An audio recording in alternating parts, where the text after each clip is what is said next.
여러분 안녕하십니까? 안녕하세요. 앞에가 되게 텅텅 비었네요. 우리 앞자리를 조금만 옮겨주시면은 좋을 것 같아요. 저를 섬겨주신다 생각하시고 조금만 앞으로 당겨주시면은 감사하겠습니다.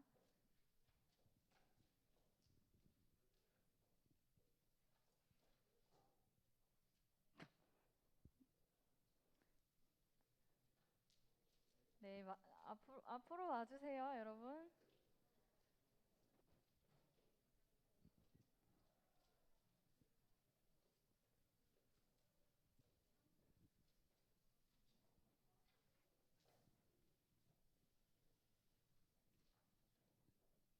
네, 저희의 마음의 거리가 한층 가까워진 것 같네요. 감사합니다.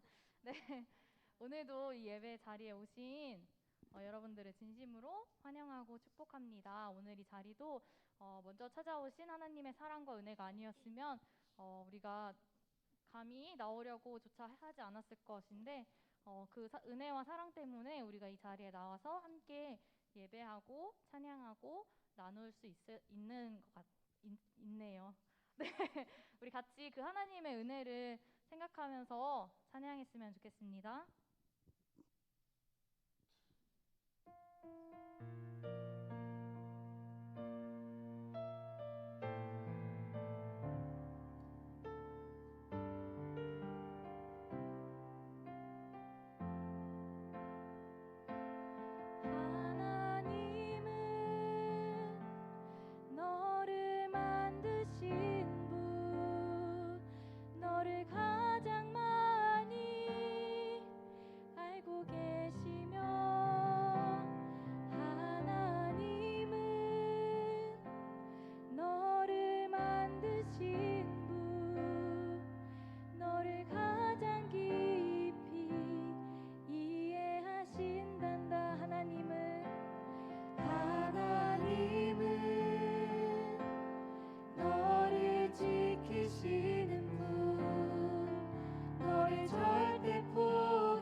나아가기를 소망합니다.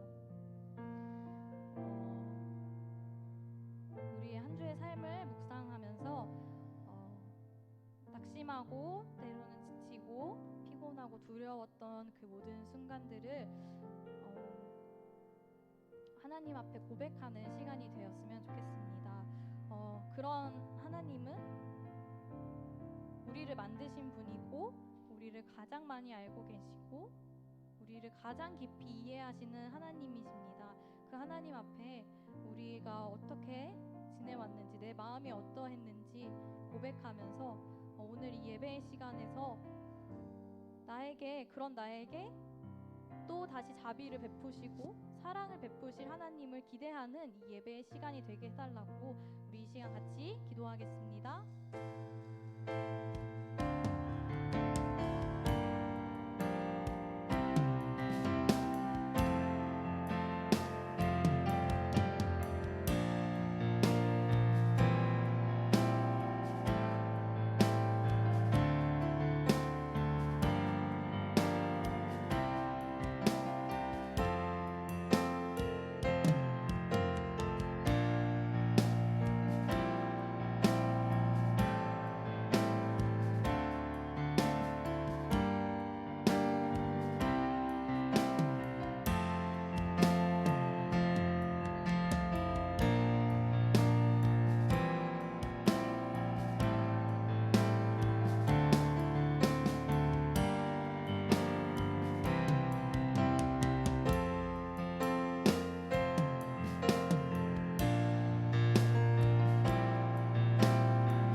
사랑이신 하나님 감사합니다. 하나님 오늘 우리가 이 자리에 오기까지 우리의 삶에서 우리의 마음이 어렵고 답답하고 또 낙심하는 때가 있었고 또 두려운 때가 있었습니다. 그 모든 상황을 나보다 더 잘 아시는 하나님 앞에 고백함으로 또 하나님이 이 예배를 통해서 우리의 삶을 통해서 주실 은혜를 기대하고 또 바랄 수 있도록 주님 도와주옵소서. 주님의 무궁하신 자비와 셀 수 없는 사랑이 우리 가운데 기억되는 정말 기억되어져서 한 주간에 살아갈 때 또다시 어려움이 있겠지만 그 기억된 사랑을 가지고 조금은 힘을 내고 조금은 기뻐할 수 있는 자들이 되게 도와주세요. 감사드리며 예수 그리스도의 이름으로 기도합니다. 네, 하나님의 사랑은 우리에게 언제나 먼저 찾아오셔서 우리가 갈급함을 느낄 때도 혹은 느끼지 못할 때도 이미 풍성하신 사랑과 은혜를 부어주고 계시다는 사실을 깨닫는 우리 사랑하는 청년부가 되기를 소망합니다. 같이 찬양하겠습니다.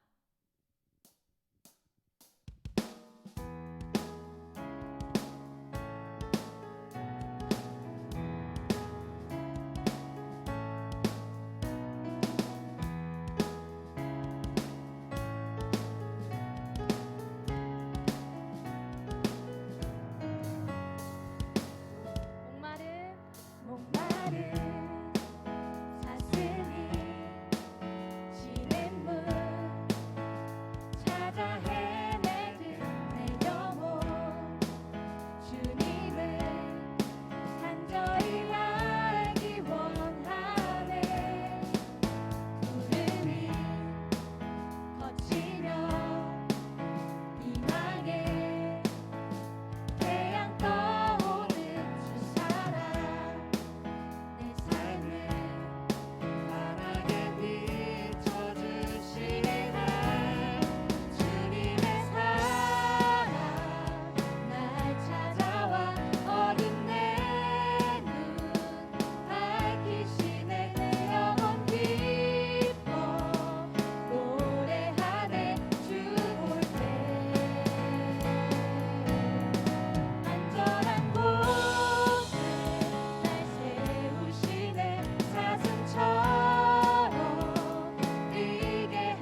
은혜로 인해서 정말로 기뻐하는 우리가 되기를 소망합니다.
우리가 이 예배 시간에 또 우리의 삶의 예배 자리에서 다른 것들을 구하는 것이 아니라 나의 필요, 지금 당장의 순간을 넘어갈 것들을 혹은 나를 위로할 것들을 찾는 것이 아니라 그 모든 것 가운데 정말 모든 것을 통치하시고 만드시고 또 우리를 위해 죽으신 그리스도로 인하여서 우리가 그들을 채우기를 구하는 자들이 되기를 소망합니다. 그래서 이 고백처럼 정말 주님 없이 살 수 없다고 고백하는 우리 사랑하는 청년들이 되기를 소망합니다. 이 시간 같이 기도할 때 오늘 이 예배 자리에서 또 우리의 삶의 자리에서 나의 주인 되시는 예수님을 내가 정말 주님 없이 살 수 없다고 고백하고 주님만을 바라는 자가 되게 해달라고 같이 기도함으로 나가겠습니다. 기도하겠습니다.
하나님, 오늘 주일 예배로 인도하여 주셔서 감사합니다. 우리의 연약한 삶을 붙드시고 더욱 새롭게 하시는 하나님을 찬양합니다. 이제 우리가 어리석은 것들을 바라보지 않고 온전할 수 있게 주님만 바라보며 새로운 목표를 향해 나아갈 수 있게 하옵소서. 주 안에서 기도로 인도하심을 구하며 계획한 일들을 성실히 수행하게 하시며 우리 각자에게 주께서 원하시는 뜻을 깨닫는 마음을 주시어 준비하며 주님의 귀한 그릇으로 쓰임받게 하옵소서. 주님 안에서 성장하는 신앙에서 주님과 친밀히 교제하는 청년들이 되게 하옵소서. 이 시간 김진영 목사님 말씀을 선포하실 때 하나님께 영광과 모인 우리들에게 은혜가 충만케 하옵소서. 드려지는 예배에 성령님께서 충만하게 역사하셔 우리의 부족한 부분을 채워주시고 인격을 변화시켜 주옵소서. 항상 감사드리오며 예수님의 이름으로 기도드렸습니다. 아멘.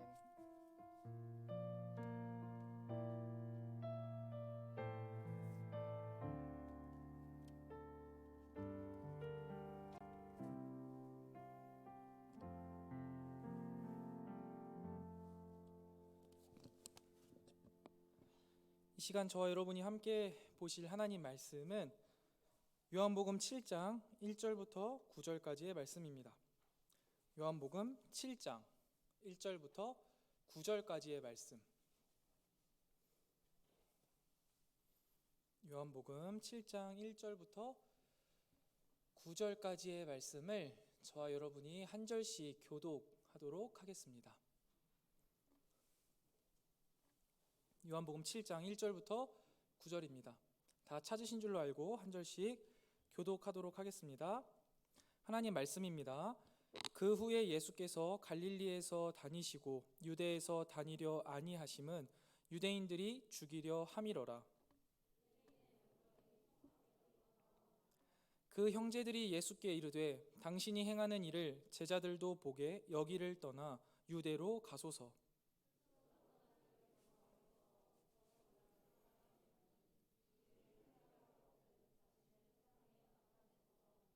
이는 그 형제들까지도 예수를 믿지 아니함이로라.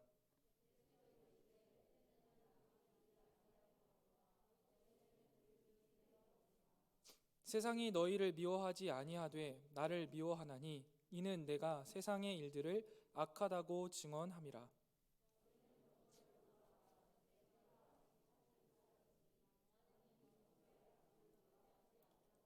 함께 읽겠습니다. 이 말씀을 하시고 갈릴리에 머물러 계시니라. 아멘.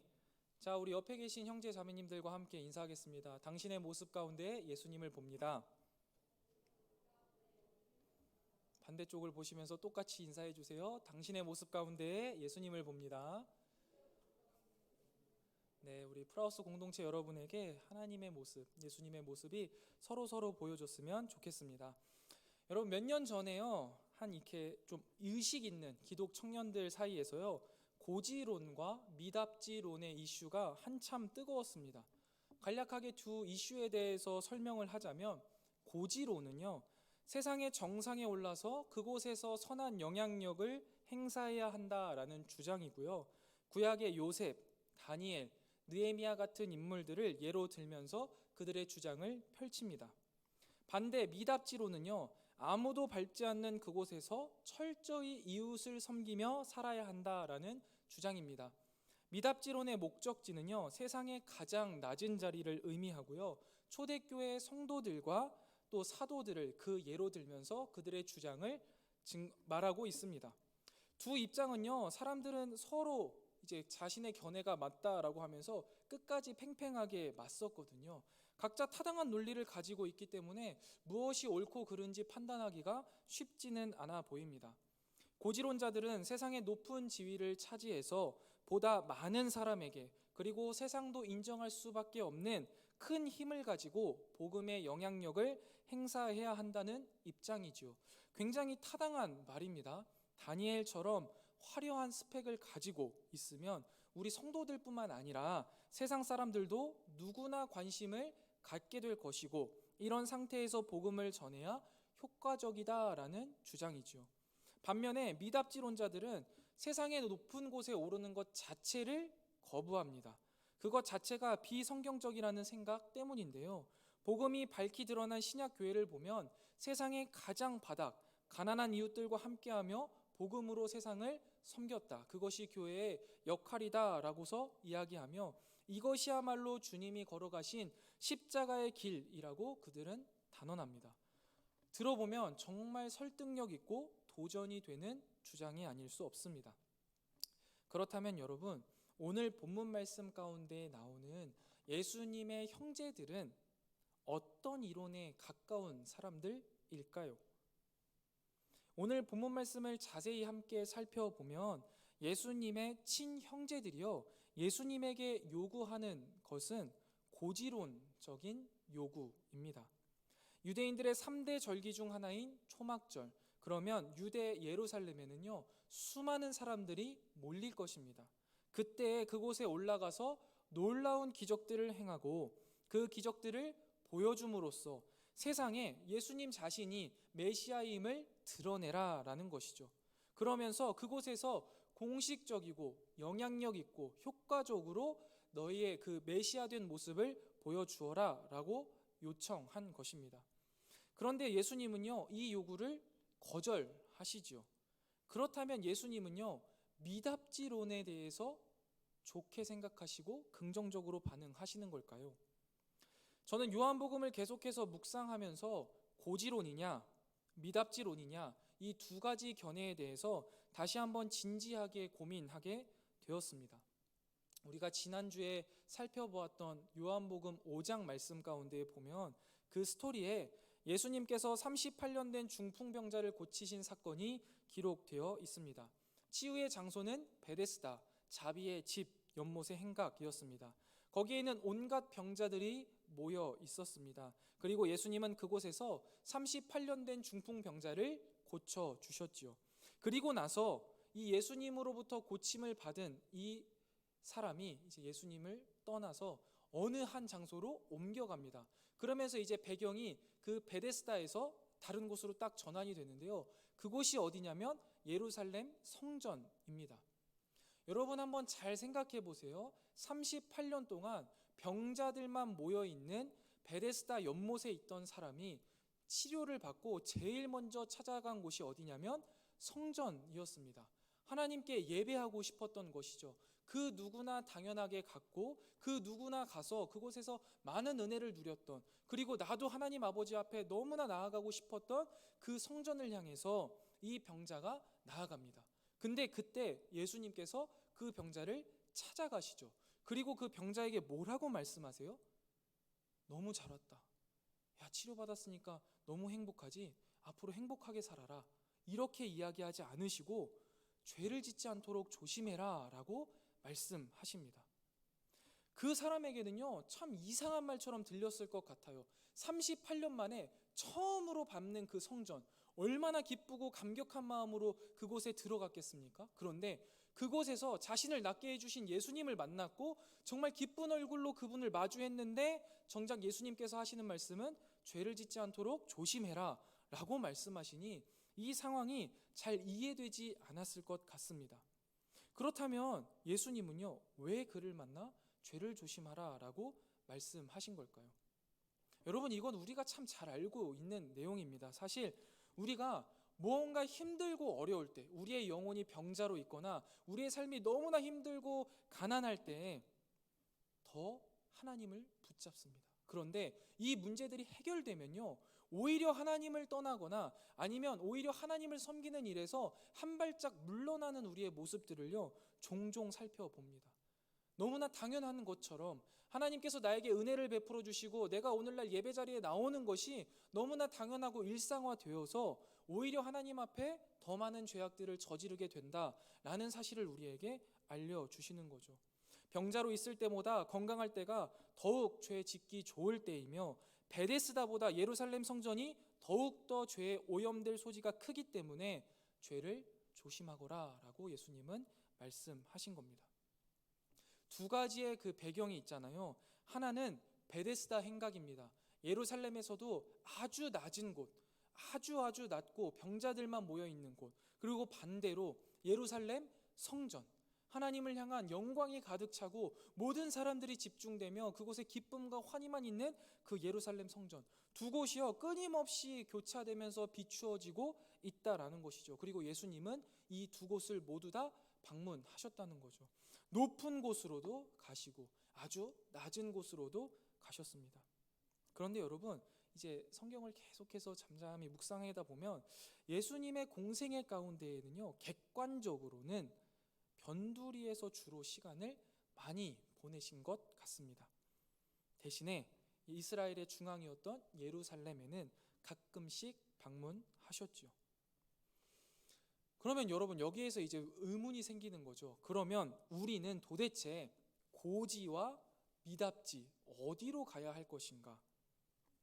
뭔가 되게 복잡하게 느껴지실 겁니다. 저는 그런데 여러분에게 고지와 미답지 중에 어디가 더 중요한 곳이냐, 그리고 우리가 어디로 가야 한다라는 것을 말씀드리고 싶은 게 아닙니다. 예수님에게 두 곳 다 굉장히 중요한 곳이었습니다. 왜냐하면 각각의 곳에서 반드시 이루셔야만 하는 하나님께서 주신 사명이 있었기 때문입니다. 하지만 각 사명지에서 예수님께서 하셔야 할 사명은 분명히 달랐습니다. 다시 말해서 예루살렘 성전과 베데스다 연못을 방문하신 그 목적에는요, 차이가 있었다라는 것이죠. 예루살렘 성전에는 왜 방문하신 거예요? 그곳의 경고와 심판을 선언하시기 위해서 그곳을 가셨습니다. 대신에 베데스다 연못을 찾으신 이유는 무엇입니까? 그 낮은 곳에 힘들고 지쳐 신음하고 있는 영혼들에게 치유와 희망을 선포하시기 위해 가셨습니다. 예수님은 유대인의 명절 축제의 피크였던 안식일에 자칭 의롭다라고 생각했던 자들의 죄를 폭로하고자 예루살렘 성전에 올라가셨습니다. 또한 성전을 방문하기 전에 죄와 질병으로 주눅들어 있는 한 영혼을 격려하고 일으켜 세우시기 위해 베데스다로 가신 것이죠. 이러한 주님의 모습을 통해서요, 저는 고지론과 미답지론 두 입장을 모두 수정하고 싶습니다. 우선 이 두 가지 의견의 잘못된 모습 두 가지를 제가 말씀드려 볼게요. 첫 번째, 두 입장 모두는요, 성도가 처하게 되는 사회적 지위에 초점을 맞추고 있습니다. 고지로는 사회적으로 높은 지위에 올라야 한다는 전제가 깔려 있고요. 미답지로는 그런 곳에 오르면 안 된다라는 전제를 깔고 있습니다. 하지만 성격은 정작 그 두 곳에 전혀 관심이 없습니다. 우리가 처하는 지위, 우리가 처해 있는 상황에는요, 전혀 관심이 없다라는 것이죠. 하나님께서는요, 당신의 자녀들이 높은 지위에 오르든지 낮은 지위에 처하든지 바로 그 자리에서 당신의 목적에 맞게 모든 부류의 사람을 사용하실 수 있기 때문입니다. 성경을 살펴보면 수많은 사람들이요, 높은 곳에서도 쓰임을 받았고 낮은 자리에서도 쓰임을 받았음을 알 수 있습니다. 즉, 지위가 중요한 것이 아니다라는 것이죠. 위치가 중요하지 않습니다. 상황이 중요하지 않습니다. 다음으로 두 입장 모두 자신의 주장이요, 교만 또는 자기 의로요, 아주 딱딱하게 굳어져 있습니다. 오늘 본문을 먼저 좀 살펴보면요, 예수님의 형제들은요, 아주 교묘하게 언뜻 보면 예수님을 위하는 것처럼 보여요. 굉장히 합리적이고 상식적으로 보이는 것이죠. 여러분, 잘 생각해 보세요. 예수님께서 메시아라는 것을 알려주신 거예요. 이미 공공연하게 말씀을 하셨어요. 그리고 그거에 대해서 예수님의 형제들도 들어서 아는 거죠. 근데 실제적으로는 본인들도 믿어지지는 않은 상황이에요. 물론 5절에서 분명히 말했으니까 믿어지지는 않는데, 그래, 그래도 내 동생이고 내 형이니까 내가 팁을 하나 줄게. 너 지금 이런 식으로 사역해서는 네가 메시아라는 거 아무도 믿지 않거든. 그러니까 지금이 기회야. 야, 사람들 많이 모이잖아. 지금 가서 네가 기적 하나만 해라. 그러면 그 누구라도 믿을 거야. 당연한 거 아니야? 가자, 예수야. 가자, 형. 가자. 이렇게 이야기를 한 거죠. 그냥 들었을 때는 굉장히 합리적이고 합당해요. 타당성이 있다는 말이죠. 그런데 이 요구 아주 깊숙한 곳에는요, 교만함이 있는 겁니다. 자기의가 아주 진하게 굳어져 있습니다. 그리고 아주 중요한 것이 빠져 있는데요, 그게 뭐냐면 믿음이에요. 이들의 말에는요, 믿음이라는 것이 전혀 없습니다. 오늘 5절에서도 분명히 진단하듯이 형제들의 이런 메시지, 이런 마인드에는 믿음이 없다라고 기록하고 있습니다. 형제들은 예수님이 자신이 가진 능력으로 더 많은 사람들에게 알려지기를 바랬습니다. 그러려면 이미 많이 알려진 갈릴리에서는 주로 사역을 많이 하셨고 오병이어 사건도 있었고 다양한 치유 사건들이 있었잖아요. 그러니까 갈릴리보다는 지금은 이제 유대, 예루살렘으로 가야 된다. 아주 합리적으로 이제 이야기를 한 것이죠. 그런데 이 형제들은요, 여전히 육의 눈으로, 이 세상의 눈으로 예수님을 바라보고 있을 뿐이었습니다. 예수님의 정체를요, 그대로 예수님 자체로 알지도 않았고 믿지도 않은 것입니다. 또한 유대인은 예수를 죽이려고 하는 유대인들이 기다리고 있는 것도 모르는 거예요. 그러면서 오직 자신들을 위해서 예수가 유명해지기를 바라는 것이죠. 그런데 여러분, 이게 고지론자들의 성향이라면 반대로 미답지론자들에게는 이러한 모습이 없을까요? 그렇지 않아요. 우리가 미답지론자들하고 이야기를 해보면 혹여나 우리 청년들 가운데에도 그런 청년들이 있을 수 있겠죠. 그 미답지론자들에게 아주 은밀하게 숨겨져 있는 의의가 있는데요, 그게 뭐냐면 고지론자들은 현실을 제대로 모른다. 하나님의 말씀을 제대로 모른다. 그들은 속물이다라는 생각을요, 은연중에 하고 있습니다. 예전에 제가 신학교에서 이제 동기들하고 막 토론을 이렇게 하다가 연예의 대상이나 이런 이제 시상식에서 이렇게 고백을 하잖아요. 뭐 이 모든 것 다 하나님의 영광입니다라고 이야기를 한다는 거예요. 그런데 이 친구는 약간 미답지론의 입장이었거든요. 그런 말 자체도 교만이라는 거예요. 자기를 이렇게 드러내면서 오히려 포장하려는 것이다라는 생각들을 하더라고요. 그리고 또 반대로 이 고지론에 있는 사람들은요, 높아져야 한다는 그 생각이요, 교만 혹은 내가 높아져야 되니까 이런 부분들은 타협해야 돼라는 생각도 합니다.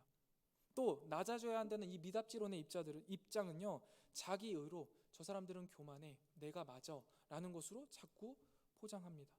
소외된 이웃을 힘써 섬기는 자들에게 사랑, 믿음이 결여되면 이런 식으로 흘러가기 시작합니다. 지금 말씀드린 두 가지 이유로요, 이 두 입장은 모두 그리스도의 몸된 교회를 분열시킬 위험성을 안고 있습니다. 지상의 교회에는요, 온갖 부류의 사람들이 혼재합니다. 사회적으로 높은 지위에 있는 교인들이 있는가 하면 세상의 바닥에서 힘겹게 살아가는 교인들도 있습니다. 또 세속적 가치관에 물든 속물 교인도 있는가 반면에 초대 성도들처럼 복음의 능력을 순전하게 드러내는 교인들도 있습니다. 그럼에도 주님의 몸된 교회는요, 이 모든 부류의 사람들을 품고 있고 품고 있어야만 합니다. 따라서 서로의 입장만 고수하며 서로를 정죄하며 밀어내는 순간 교회의 보편성이 무너지기 시작합니다. 물론 교회의 거룩성을 심각하게 해치는 상황이라면 어느 한쪽의 입장을 제고해야 하지만 이것은 다음 기회에 다루고요. 교회는 늘 이 보편성과 거룩성의 균형을 잘 맞추어 가야 한다라는 것입니다. 다시 본론으로 돌아가서 그렇다면 우리는 이 고지론과 미답지론 이 둘 중에 어떤 태도로 세상을 살아가야 할까요? 결론부터 말씀드리자면 성도의 삶의 방식을 고지론과 미답지론으로 나누는 것에서 자유로울 수 있어야 합니다. 사도 바울이 증언했듯이 나는 비천에 처할 줄도 알고 풍부에 처할 줄도 알아 모든 일 곧 배부름과 배고픔과 풍부와 궁핍에 처할 줄 아는 일체의 비결을 배웠노라. 즉 성도로서 우리는요 고지에 처할 줄도 알고 미답지에 처할 줄도 알아야 한다라는 것입니다. 먼저 하나님께 은사와 재능을 많이 받은 성도들은요 자신의 능력을 10분 활용하여 스펙을 갖출 줄도 알아야 합니다.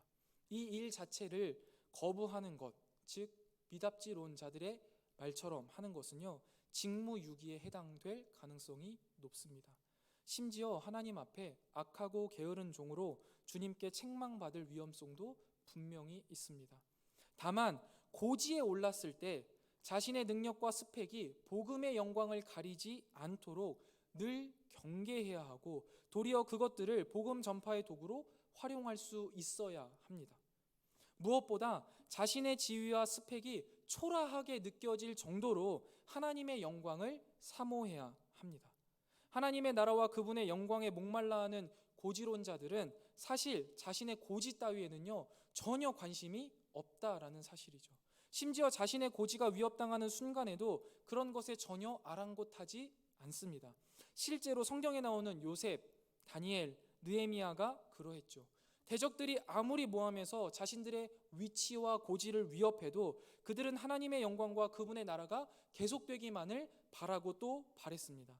자신들이 대적들에게 죽임을 당할지라도 말입니다. 이러한 일이 가능한 이유는 자신의 고지 따위로, 자신의 지위나 자신의 스펙이나 자신의 능력 따위로 하나님 나라가 존속되는 것이 아니라는 사실을 분명히 알았기 때문입니다. 다음 반대로요 미답지로 가게 되는 경우에는 고지에 있는 다른 성도들과 비교의식에서 자유로워져야 합니다. 고지에서 미답지로 내려온 경우와 원래부터 미답지에 있는 경우 모두에 해당하는 말인데요, 거룩한 자존감을 가지고 자신이 처한 위치에서 하나님께 받은 사명을요 순전하게 감당해 나가는 것이 중요합니다. 이런 미답지론자들에게는요 유치한 비교의식이 끼어들 틈이 없습니다. 비교할 필요가 없는 거예요. 다시 한번 반복하지만 한 성도가요 두 입장을 다 경험할 수 있기 때문에 고지론과 미답지론으로 나눌 필요가 없다라는 것입니다. 다만 자신이 처한 상황에서 하나님과 세상을 향해 내가 어떠한 태도를 갖느냐가 우리에게 굉장히 중요한 문제라는 것이죠. 또 미답지에 있는 성도는요 자신의 낮아짐과 청빈한 삶이 상대방을 정죄하는 방향으로 흐르지 않아야 합니다. 그것을 늘 신경 써야 돼요. 낮아짐과 청빈이 스스로 선택한 것이든 자신의 영역에 따른 불가항력적인 선택이든 상관없이 우리는 이것에서 정죄하는 방향으로 흐르지 않도록 끊임없이 우리 자신을 되돌아봐야 합니다. 그리고 고지론자들의 높은 지위와 화려한 스펙이 그들의 신앙을 잠식시킬지도 몰라 하는 염려를 지나치게 대신해 줄 필요도 없습니다. 이렇게 반응하는 미답지론자들은요 자신이 그렇게 느끼기 때문에 이런 걱정을 하는 가능성이 큽니다. 정리해 볼게요. 하나님은요 당신의 주권을 따라서 어떤 자녀는 고지에서 또 어떤 자녀는 미답지에서 살아가도록 섭리하십니다. 또한 어떤 자녀는요 고지에 있다가 미답지로, 어떤 자녀는 미답지에 있다가 고지로 가게 하시기도 합니다. 이 모든 방식은 하나님의 주권에 속한 것이기 때문에 우리는 그분이 하시는 일에 우리의 어설픈 전제를 가지고 판단, 염려, 걱정할 자격이 없습니다. 늘 그렇듯이 우리의 죄성에서 비롯되는 유치한 비교의식과 이것에서 형성되는 자기의가 우리에겐 가장 큰 문제입니다. 세상에도 온갖 부류의 사람들이 필요하듯이 더욱이 하나님 나라에는요, 더 다양한 부류의 성도들이 있어야만 합니다. 모두가 한 하나님을 아버지로 섬기는 자녀들임을 우리가 인식하고 모두가 협력해서 그리스도의 복음을 성령의 능력을 힘입어 다양한 방식으로 증거하고 있음을 믿어야 합니다. 그것이 고지이든지 미답지이든지 말입니다. 사랑하는 프라우스 공동체 여러분, 여러분이 지금 어느 곳에 계십니까? 고지에 계신 분도 있을 거고 미답지에 계신 분도 있을 겁니다. 그곳에서 우리는 딱 한 가지를 생각해야 하는 겁니다. 이곳에서 어떻게 하나님의 영광을 드러낼 것인가, 어떻게 하나님의 나라를 이루어갈 것인가를 고민하시면 됩니다. 그게 우리가 마땅히 해야 할 단 한 가지의 고민입니다. 그런데 여러분, 저는 여기서요 한 걸음 더 나아가고 싶습니다. 고지이던 미답지이던 하나님이요 보내시는 때가 있습니다. 청년의 시절 무엇인가를 이루어야 하고, 주님, 내가 고지가 되었던 미답지가 되었던 그곳으로 향해 가야 되지 않겠습니까? 나에게 말씀해 주시고 보여주시고 나를 좀 보내주세요. 내가 지금은 해야 될 때입니다 하는 강박에 사로잡힐 수도 있습니다. 그러나 여러분, 오늘 본문 말씀을 보면 이러한 모습은 예수님의 형제들의 모습과 아주 유사한 것입니다. 오히려 예수님은요, 형제들의 이러한 요구에 지금 네가 가야 할 때이다 하는 이 요구에요, 딱 한 가지를 말씀하십니다. 하나님의 때가 되지 않았다. 그래서 멈춰 계셨습니다. 그 때를 기다리고 준비하시는 겁니다. 여기에서요 여러분, 예수님의 형제들과 예수님의 극명한 차이를 우리가 볼 수 있습니다. 오늘 본문 6절에도 분명하게 주님이 말씀해 주시는데요, 예수님은 아직 주님의 때가 이르지 않아서 주님이 기다리셔야 하지만 형제들의 때는 언제든 준비되었다라고 이야기합니다. 예수님이 이렇게 말씀하신 이유는 뭐냐면요, 형제들은요 형제들의 삶을, 그러니까 믿지 않는 자들의 삶을요 본인의 손에 움켜쥐고 있는 겁니다. 언제든 올라갈 수 있고 언제든 내려갈 수 있는 겁니다. 그런데 예수님은요 그 때를요 하나님에게 맡겨드린 겁니다. 그리고 그 하나님의 때에 움직이겠다라고 말씀하시는 것이죠. 분명히 예수님은 자신의 때도 아니고 형제들의 때도 아니고 사람들이 기대하며 정한 때도 아니고 오직 하나님의 때를 따라서 행동하시기를 원하셨습니다. 그리고 그렇게 행동하셨습니다. 그러나 하나님의 때를 알지 못하고 그리스도와의 관계도 분명하지 않은 형제들은요 언제든 자기가 원하는 대로 자기 마음대로 움직였습니다. 그런데 하나님과 관계하는 사람들, 하나님의 자녀들에게는 하나님의 때가 가장 합당한 때이고 가장 좋은 때입니다. 이 말의 의미는 결국 우리의 삶과 계획은 오직 하나님의 손에 맡겨드려야 한다라는 것이죠. 너무 분주할 필요도 없습니다. 미래에 대해서 너무 걱정할 필요도 없어요. 너무 염려할 필요도 없습니다. 지금 주어진 자리에서 하루하루 거룩을 향하여서 단순하게 순종하며 나아갈 때 그곳에서 하나님의 나라가 이루어지는 겁니다. 오늘 하루를 살아내지 못하는 사람에게 미래는 존재하지 않는 겁니다. 사랑하는 프라우스 공동체 여러분, 여러분의 때는 언제입니까? 올해입니까? 아니면 준비하고 있는 5년 뒤에 언젠가입니까? 그렇지 않습니다.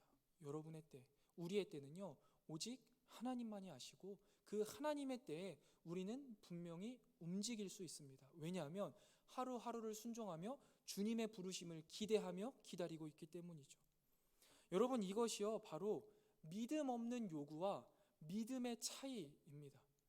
예수님의 형제들은요 믿음 없이 요구하는 겁니다. 그리고 예수님은 믿음이 있으신 거죠. 우리가 때때로 하나님 앞에 이런 믿음 없는 요구를 할 때가 참 많이 있는 것 같습니다. 제가 그랬고요.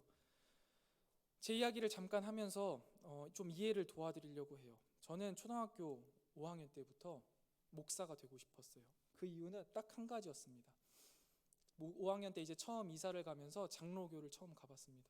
저는 원래 감리교를 다녔는데 이제 교회를 가니까 이렇게 높은 강대상에 목사님 한 분이 탁 올라가서 설교를 전하시더라고요. 그런데 목사님이 이렇게 말씀하실 때마다 여기 앉아있는 수많은 성도들이 아멘 아멘 이렇게 하면서 고개를 끄덕끄덕거리는 모습이 너무 멋있어 보이는 거예요. 그래서 그냥 한 번에 정했어요. 아, 나 저거 해야지. 그냥 멋있어 보여서. 그러면서 그냥 내가 목회자가 돼야겠다 생각을 했거든요. 그런데 6학년 때 또 바뀌었습니다. 저희 교회에 선교사님이 한 분 오셨어요. 남미에서 사역하시다가 잠깐 귀국하신 선교사님이셨는데 그 남미에서 선교 사역하신 것들을 이제 쫙 보고를 해주시는데요. 한 2시간 반 넘게 하셨던 것 같아요. 막 보여주시고 말씀해주시고 막 중간에 막 눈물도 흘리시고 하는데 와, 너무 마음속이 막 뜨거운 거예요. 야, 저거다. 저게 하나님이 너무 기뻐하시는 일이다. 난 저거 할래. 그래서 또 그때부터 이 길을 이제 쭉 걸어온 거예요. 아주 단순하고 무식하게 걸어왔어요. 그런데 참 놀랍게도 20년이 넘는 시간 동안 이 꿈이 바뀌지 않더라고요. 중간에 한 번도 바뀌지 않았어요. 그래서 신학교를 다니고 신대원을 졸업하고 이제 목사 안수를 받게 되었죠. 그리고 이제 본격적으로 내가 선교 나갈 준비를 해야겠다. 이제 선교를 나가려면 파송교회가 있어야 합니다. 그래서 파송교회를 이제 한참 알아보기 시작했습니다. 막 여기저기 지원하고 아는 이제 뭐 선후배들 다 전화해서 파송교회 주변에 없냐 해주고 수많은 파송교회에 수많은 원서를 다 냈습니다. 그렇게 1년, 2년 이렇게 보냈는데 1년, 2년 보냈다는 건 안 된 거예요. 안 되더라고요. 이상하게 안 돼요. 제 생각엔 나름 괜찮은 사람인 것 같은데 안 되더라고요. 그러면서 한참 안 됐어요. 안 되더라고요. 그러다가 이게 설상가상 코로나가 터져버렸어요. 그러니까 원래 보내려던 선교사들도 다 올스톱한 상황이고 보내던 선교 비용도 다 줄여가는 상황인 거죠. 그래서 많은 이제 사람들이 그랬습니다. 이제 선교는 끝났다. 선교사 갈 수 없다 생각을 했어요. 와, 저는 이런 상황이요 이해가 되지 않는 거예요. 일단 처음 막 이제 이력서를 내고 사역을 막 여기저기 요청할 때부터 자존심은 많이 상했어요. 저는 약간 그런 게 있었거든요. 저희 제 선배 목사님, 제 멘토 목사님이 하신 말씀이 사역자는 이력서 내고 다니는 거 아니다. 하나님이 불러주시는 곳에 가장 필요한 곳에 다니는 거지 이력서 내지 마라 이렇게 이야기하셨거든요. 근데 사실 거기서 한번 타협한 거예요. 이력서를 내기 시작했거든요. 한번 내니까 계속 내게 되더라고요. 거기서도 자존심이 많이 상했는데 내가 안 되네? 나름대로 준비가 잘 돼 있고 아시는 분들은 아시겠지만 사실 뭐 준비가 안 된 상황이 아니거든요. 잘 됐어요. 저는 할 수 있는 준비를 다 했단 말이죠. 근데 안 되는 거예요. 이상하다 생각했어요. 그리고 너무 답답한 거예요. 내 모든 준비가 난 끝났다고 생각했는데 나는 이제 나가면 되는데 그리고 내가 딴 것도 아니고 하나님의 일을 하겠다라고 이렇게 하는데 왜 이렇게 안 되는 거지? 이해가 안 되는 거예요. 큰일도 아닌 것 같은데 그러면서 계속 기도했어요. 왜 이럴까요? 하나님 뭐가 문제입니까? 도대체 이유가 뭐예요? 저를 왜 이렇게 멈춰있게 하시죠? 너무 화가 나고 막 짜증이 나고 나중에는 너무 신경질이 나는 거예요. 그래서 한참 기도만 하는데 어느 날 문득 하나님이 제게 이렇게 물어보시는 것 같았어요. 야 진영아, 만약 내가 너한테 선교사 이제 그만해라 라고 말하면 너 그만할 수 있겠냐? 이러시는 것 같은 거예요. 이게 갑자기 기도를 하는데 머릿속에 딱 떠올랐는데 글자가 갑자기 이렇게 확 떠오르면서 심장은 쿵 떨어지는 거예요. 컥 소리가 나더라고요. 그러면서 갑자기 온갖 감정들이 막 복받쳐 올랐어요. 좀 오래된 일이라 잘 기억이 안 나서 천천히 생각하면서 한번 적어봤는데 일단 첫 번째, 내 30년 인생이요 부정당한 것 같은 좌절감이 있었습니다. 난 이것만 준비해 왔는데 딴 거 아니었잖아. 내 하나님의 영광을 위해서 이 길을 걸어왔다고 내 나름대로 열심히 걸어왔는데 이게 다 부정당한 것 같은 거예요. 그리고 엄청나게 허무한 거죠. 야 이거 어떻게 해야 되지? 그리고 이제 어떻게 해야 할까? 두려움, 공포. 그리고 이 모든 감정 끝에 하나님을 향하여서 아주 날카롭게 분노가 생기더라고요. 야 이게 내가 믿던 하나님이야? 하나님이 어떻게 나한테 이럴 수 있어? 라는 생각이 꽉 올라오더라고요. 그리고 이 모든 감정들이 막 휘감기 시작하니까요 기도 안 됩니다. 그리고 머리가 터질 것 같은 거예요. 저는 원래 고민이 없는 사람이거든요.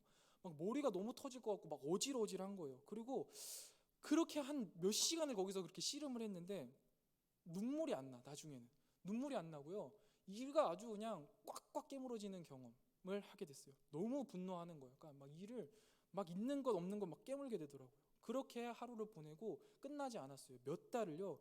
매일 새벽 수요 예배, 금요 기도에 목이 터져라 기도하는데 이게 감정이 주체가 안 돼요. 그런데 계속 그 시간을 보내게 하시더라고요. 거의 한 4달, 5달 넘게.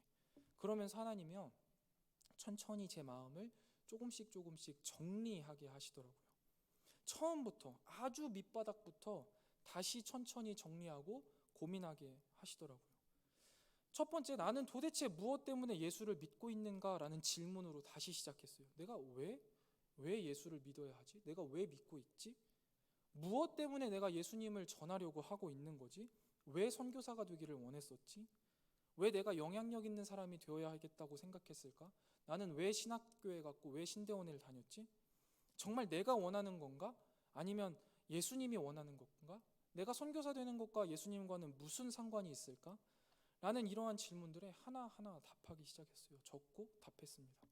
그러면서 마음을 정리하다 보니까 마음 한구석이 조금씩 평온해지기 시작했어요.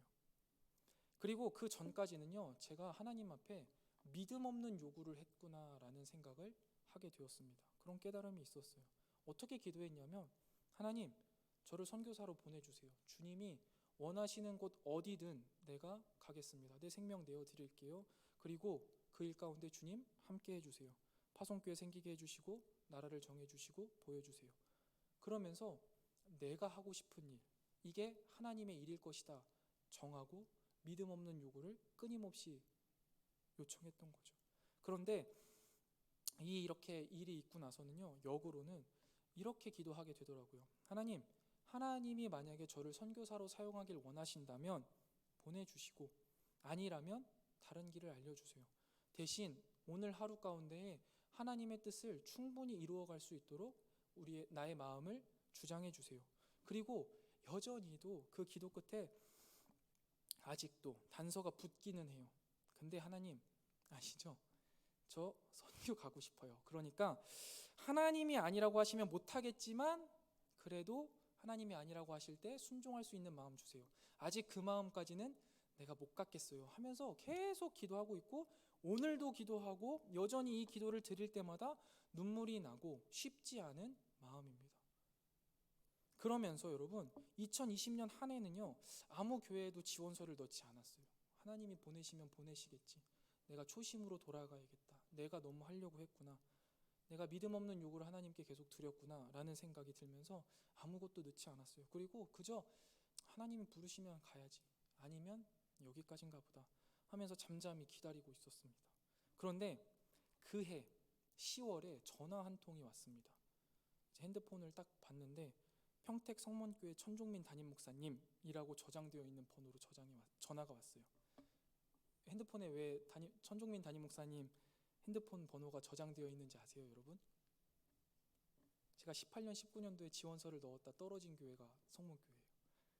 그때 이제 전화 받았던 걸 저장해 놓은 거거든요. 전화 와가지고 전화를 받았습니다. 천종민 담임 목사님이 전화가 와서 김진영 목사님이시죠? 네, 그랬더니 목사님, 제가 이제 다시 파송선교사로 와주실 수 있겠습니까? 이렇게 말씀을 하셨어요. 그래서 다시 서류하고 설교를 준비해서 지원을 하게 됐고, 그렇게 성문교회에 오게 됐습니다.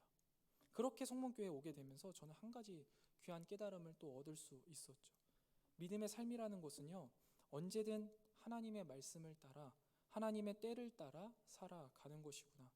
하나님이 멈추라고 하시면 언제든지 멈출 수 있는지, 하나님이 가라고 하시면 언제든지 갈 수 있는지 매일매일 점검하고 내 마음을 준비해야 하는구나.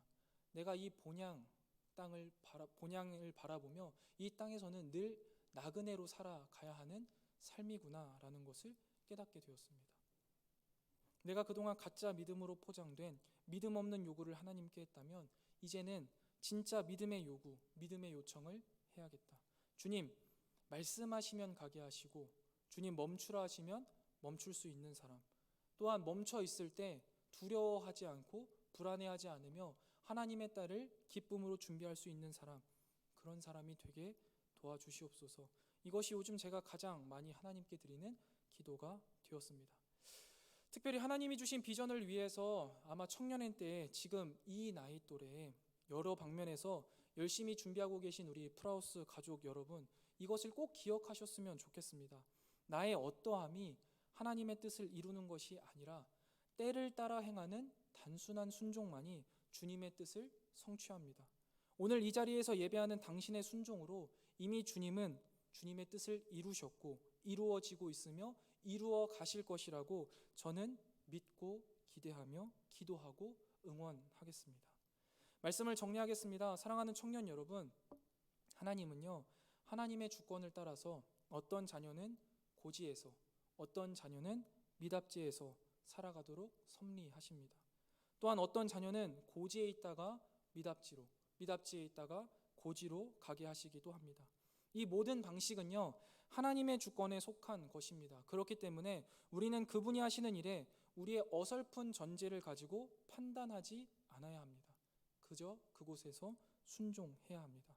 늘 그렇듯이 우리의 죄성에서 비롯되는 유치한 비교의식과 이것에서 형성되는 자기의가 가장 큰 문제라는 사실을 꼭 기억하시기 바랍니다. 하나님 나라에는 수만 가지 색의 다양한 부류의 성도들이 있어야만 합니다. 우리 프라우스 공동체 모두가 한 하나님을 아버지로 섬기는 자녀들임을 인식하고 그것이 고지이든지 미답지이든지 그리스도의 복음을 성령의 능력에 힘입어 다양한 방식으로 증거할 수 있기를 주님의 이름으로 축원드립니다. 그리고 고지이든 미답지이든 주님이 말씀하시면 순종하며 나아가고 때론 멈춰 있으라 말씀하시면 멈추어서 기다릴 줄도 아는 성숙한 믿음을 소유한 우리 프라우스 공동체가 되기를 주님의 이름으로 축원드립니다. 우리 이 시간 말씀을 생각하며 함께 주님 말씀하시며 찬양하고 기도하도록 하겠습니다. 찬양의 가사처럼요, 여러분, 주님이 말씀하실 때 가고 주님이 멈추라 하면 멈출 수 있는 것, 이것이 우리 삶의 가장 기본이요 끝입니다. 할 수 있는, 내가 이렇게 믿음으로 멈출 수 있고 갈 수 있는 주님의 백성이 되게 하여 주시옵소서. 기도하시고 오늘 말씀을 통해서 각자가 깨달은 바를 주님 살아낼 수 있는 힘과 용기와 담력을 허락하여 주시옵소서. 함께 기도하고 제가 기도하고 마치도록 하겠습니다. 함께 찬양 후 기도하겠습니다.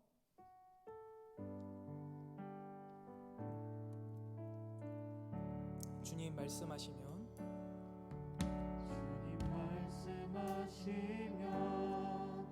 내가 나아가리다. 주님 뜻이 아니면 내가 멈춰서리다. 나의 가고 서는 건 주님 뜻에 있으니 오 주님 나를 이끌. 우리 다시 한번 고백하겠습니다. 주님 말씀하시면 주님 말씀하시면 내가 나아가리다. 주님 뜻이 아니면 내가 멈춰서리다. 나의 가고 서는 건 주님 뜻에 있으니 오 주님 나를 이끌. 뜻하신 그곳에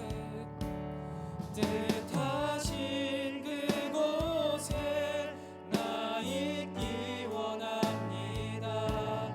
이끄시는 대로 순종하며 살리니 연약한 내 영혼 통하여 일하소서.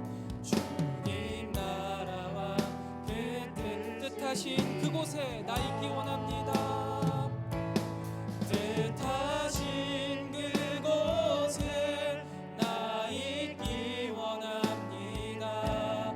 이끄시는 대로 순종하며 살리니 연약한 내 영혼 통하여 일하소서.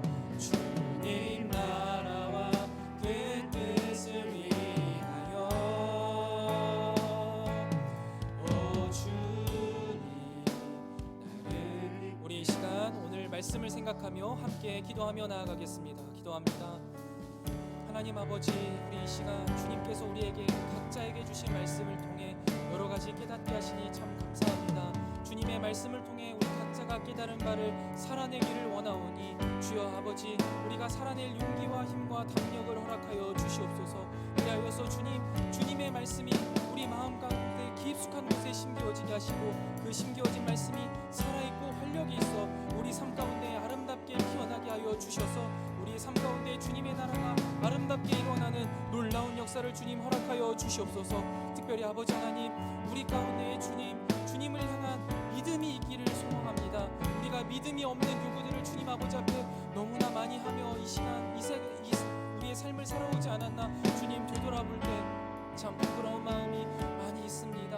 주여, 우리가 믿음 없는 요구로 주님 앞에 나아갔던 우리의 과거를 아버지 하나님 내려놓고 이제는 믿음의 요구를 아버지 하나님 앞에 담대히 부르짖으며 나아가기를 원합니다. 아버지 하나님께서 말씀하실 때 나아가게 하시고 주님이 말씀하실 때 멈춰있게 하시며 주님이 멈춰있으라 하실 때 그 가운데 두려워하지 않게 하시고 불안해하지 않게 하시며 주님께서 나에게 언제든 말씀하실 것을 기대하며 기도하며 아버지 하나님께서 말씀하실 그때에 움직이기로 오늘 하루하루를 순종하며 나아가는 믿음의 삶을 살아가기에 부족함 없는 자들로 아버지 하나님 우리 청년들을 붙들어 주시옵소서. 매일의 삶 가운데 단순한 순종을 통하여서 놀라운 하나님의 역사를 이루어갈 수 있다는 아주 단순하지만 이 명쾌한 진리를 붙들고 매일매일의 삶 가운데 하나님의 말씀이 나에게 뭐라고 말씀하시는지 그 말씀을 어떻게 살아낼 수 있을지를 치열하게 고민하며 살아내게 하시고 또한 주님께서 보내신 곳이 고지이든 미답지이든 그 어디에서든지 하나님의 나라를 풍성히 이루어나가는 것에 집중하게 하시며 그 모든 상황과 여건을 뛰어넘어 일하시는 하나님의 놀라우신 은혜를 바라보며 살아갈 수 있는 하나님의 나라의 일꾼이요 주님의 자녀로 우리 청년들을 온전히 세워 주시옵소서. 그리하여서 우리 청년들을 통하여서 우리 삶의 모든 구석구석 가운데 하나님의 나라가 열리게 하시고 그 가운데 하나님의 나라를 우리가 누리게 하시며 천국을 맛보아 우리 가운데 주님의 놀라운 나라가 이루어졌음을 함께 고백하고 찬양할 수 있는 그런 놀라운 하나님의 나라를 이루어가는 공동체가 될 수 있도록 우리 청년들을 주님께서 붙들어 주시옵소서.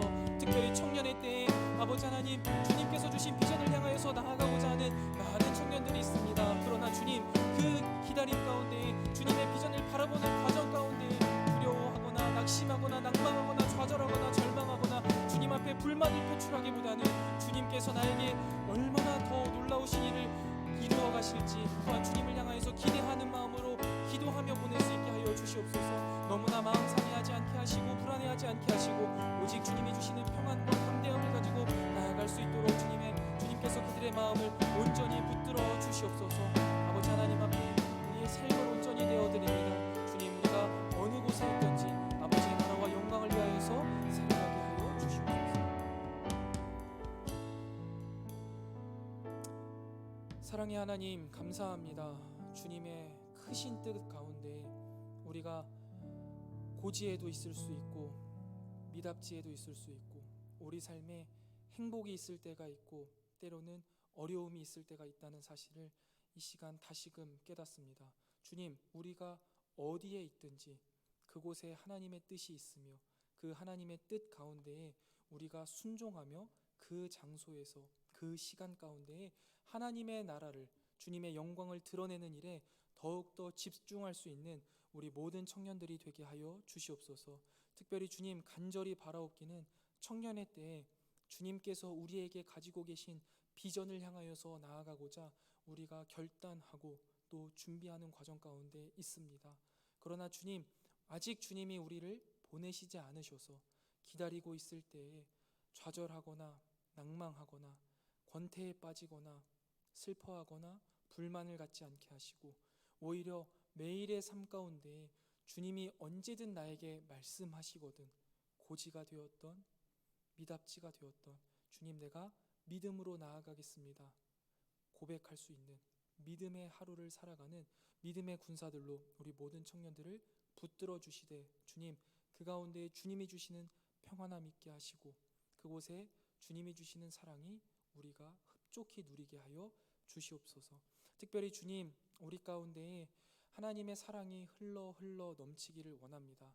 우리 청년들 가운데 주님이 보내시는 그 곳에서 딱 한 가지만 생각하게 하여 주시옵소서. 내가 이곳에서 어떻게 하나님의 나라를, 주님의 사랑을 이루어낼 것인가를 고민하며 내가 속한 그 자리에서, 공동체에서, 시간 가운데에 하나님의 나라를 이루어가는 우리 모든 프라우스 공동체가 될 수 있도록 주님 인도하여 주시옵소서. 아버지 하나님, 오늘도 우리 가운데 말씀하여 주시니 감사합니다. 우리 각자가 깨달은 바를 삶으로 아름답게 살아낼 수 있도록 우리 심장 가운데에 주님의 말씀이 새겨지게 하시고 그 가운데에 주님의 향기를 드러내는 귀한 우리의 일주일의 삶이 되게 하여 주시옵소서. 이 모든 말씀 우리의 구원자 되시며 신랑 되시는 예수 그리스도의 이름으로 간절히 기도드리옵나이다. 아멘. 이제는 우리 주 예수 그리스도의 은혜와 하나님 아버지의 무한하신 사랑하심과 성령 하나님의 진리로 인도하시는 은혜의 크신 역사가 주님 말씀하시면 나아가고 주님 말씀하시면 멈춰서리라 잔잔히 다짐하고 돌아가는 사랑하는 프라우스 공동체의 머리머리 위에 이제로부터 영원토록 함께 있을지어다. 아멘.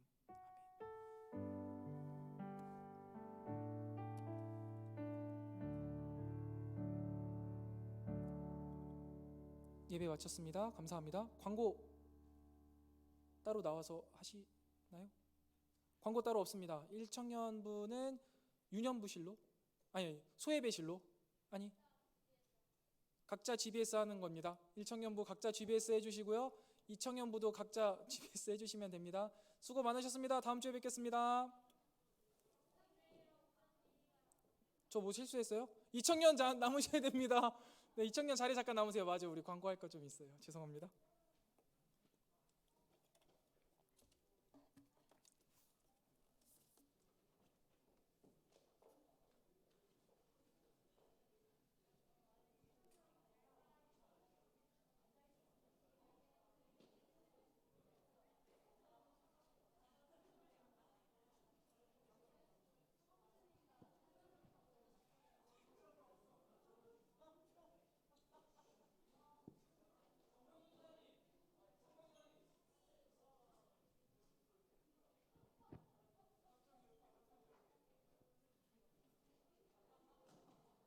아, 아. 안녕하세요. 네, 우리 이름 공모전 하고 있잖아요.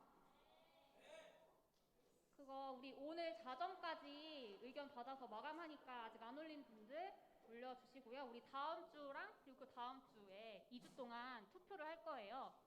어떻게 할지는 제가 다시 공지하도록 하겠습니다. 그리고 아직 회비 안 내신 분들 1월 내로 꼭 셀장님께 내주시고요. 그리고 저희 2청년부 주보팀을 새로 모집해요. 그래서 2청년부 주보팀에 하실 분들은 저에게 따로 말씀해 주시면 됩니다. 네, 이제 각자 셀로 흩어질게요.